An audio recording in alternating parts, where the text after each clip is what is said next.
Salut à tous, c'est Sachix et dans cette vidéo on va se tester le monstre Gugul. Voilà, c'est lui, c'est un nouveau monstre de magie et lumière de la saison là, qui va bientôt se finir dans 2 jours. D'ailleurs je suis dégoûté parce qu'en fait j'avais pas eu un pass et là pour ça j'avais pas énormément farmé, mais je me suis dit ça va avec la chasse ce sera facile, sauf qu'en fait le problème c'est que là cette chasse, et ben elle est horrible parce que de une j'ai pas eu de chance. Direct je suis allé en niveau 8 assez durement, et en plus je fais 0 dégâts au monstre avec ma team vu qu'en fait c'est un artefact et j'ai pas ce monstre là. Du coup je suis dégoûté, mais du coup c'est parti pour ce déjà on passe niveau 116. Qu'est-ce qu'on débloque de nul?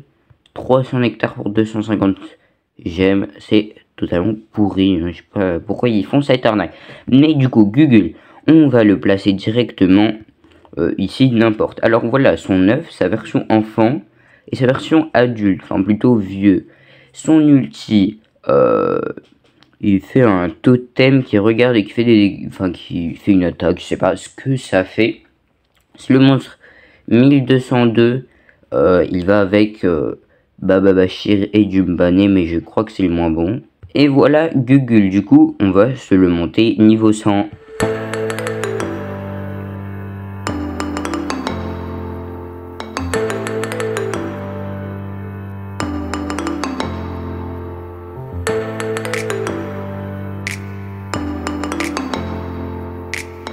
Voilà. Alors en attribut, rang 0 il a vision réelle, c'est pas ouf, mais bon, c'est toujours ça. Rang 1, il a anticipation, très bon attribut, anticipation, mais c'est de plus en plus fréquent, j'ai l'impression. Et rang 3, il a régénération d'endurance au début du combat. C'est que sur lui, c'est pas ouf. Pour ses attributs, il n'y a que anticipation qui est bien. Maintenant, pour ses attaques, intervalle éternel, inflige des dégâts de magie à tous les ennemis, applique arrêt du temps et gelé à tous les ennemis. Une attaque de contrôle qui en met 2, du coup ça peut être intéressant si on a un des deux qui est immunité à un des deux trucs, mais bon, arrêt du temps, il y a très peu d'immunité à ça. Ensuite, vitesse de la lumière, inflige des dégâts, de faibles dégâts de lumière et applique arrêt du temps à un ennemi, s'accorde un tour supplémentaire. Bon, là, ça se met un tour supplémentaire, donc ça va, mais bon, 40 d'endurance, c'est quand même beaucoup. Ensuite, s'applique évasion et régénération d'endurance doit se recharger. Et sa dernière attaque inflige des dégâts de magie faibles à tous les ennemis et applique étourdissement à tous les ennemis. Encore une attaque de contrôle avec un autre contrôle différent, mais étourdissement, c'est... Il y a beaucoup plus d'immunité contre ça. Il a un tour supplémentaire, bon, ces attaques ça coûte assez cher quand même en endurance de ce qu'on voit au premier truc. Du coup, pour ces runes, je pense que c'est de la vitesse qu'il faut lui équiper. Je vais rien lui équiper parce que je suis à court de vitesse, j'ai plus de vitesse du tout, à part si je mets une, mais ça sert totalement à rien. Et je vais pas lui mettre des vitesses 7 voire plus parce que je pense pas que je vais l'utiliser. Pour ses reliques, la lance et le masque, ça se voit un peu à sa tête, mais c'est plutôt bien. Il y a des lances qui peuvent être intéressantes. Le masque pareil, le masque on a celui de Tetsuman qui est très bon, et un autre, j'ai oublié son nom. Et aussi si vous êtes là, n'hésitez pas à vous abonner, à liker, ce serait super, et écrire en commentaire des mythes pour que je teste dans une future vidéo où je teste des mythes. Bon, c'est parti pour la caverne au trésor, pour voir si on peut se débloquer quelques petits trucs plutôt bien. Alors bon, les 3 et 4 on a vu c'était un peu de la chance, du coup je vais tirer ici. Et là, quand il y a ça, vraiment c'est que de la chance, donc je tire au hasard et c'est bon.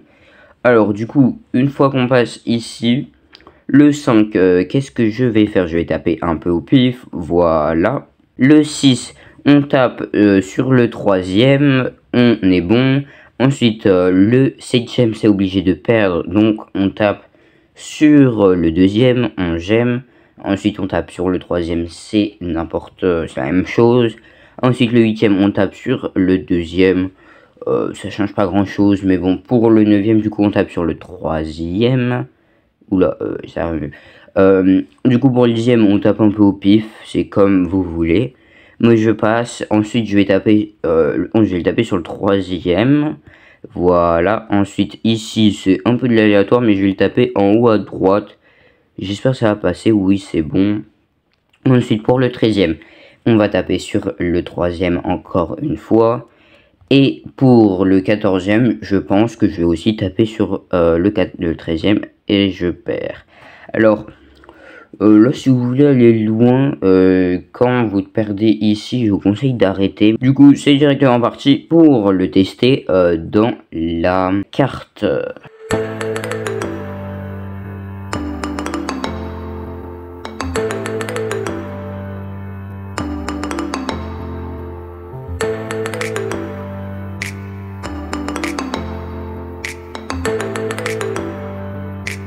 Bon voilà, son ulti est plutôt pas mal, mais je me suis dit, et si je la testais en arène à la place de Sky Cold.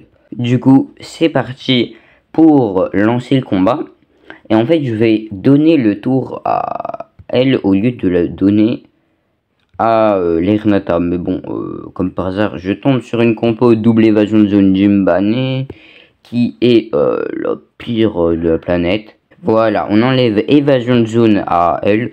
Et après, je vais taper Jimbane pour lui enlever un peu de PV, même si c'est quasiment rien. Du coup, ici, je vais mettre gelé et arrêt du temps à tout le monde. Voilà, et pour lui, je vais taper. Bon, là, vu que c'est que des magies, oh, magnifique, je vais pouvoir tuer celle du haut. Bon, du coup, limite, là, ça va être Jimbane qui aime plus casser la tête, vu que c'est lui qui a le plus de vie. Mais du coup, voilà, on va lui enlever son petit truc de torture. Et on va mettre un petit détraqueur de lumière à tout le monde, même si ça va servir à rien. Voilà, on fait ça. Ensuite, lui, je vais mettre cette attaque qui met arrêt du temps pour tester. Là, l'évasion basique, c'est que pour lui, c'est un peu dommage. Ensuite, bon, le problème là, c'est que ça va prendre 500 ans, mais du coup, je vais faire que le taper. Et voilà, c'est bon, l'Ernata complètement cheaté. Oh là là, il respawn tout le monde. Et c'est vraiment cheaté ce truc. C'est vraiment cheaté. C'est bon, bah, je vais taper comme ça. Et puis, lui, il va finir sorcier du haut. Et voilà, bon. Ça peut être intéressant si vous êtes à bas niveau, vu que ça met des effets de statut. Et en fait, il y en a 3 différents, donc il y a beaucoup plus de chances de taper. Et puis, vu qu'il y en a 2 différents sur 2 attaques, et ben en fait, vous pouvez taper à chaque fois. Donc, c'est assez fort, mais c'est pas non plus très très fort. Du coup, ce serait plus un B, voire B+. Pour ce monstre, parce qu'après sinon c'est plus c'est plus du tout jouable en haut niveau. Mais bon, là j'ai quand même réussi à gagner avec cette équipe en légendaire 4, même si du coup il va falloir que je farme le légendaire 3 vu que j'ai bien redescendu même légendaire 1. Mais du coup, like pour l'épisode 14.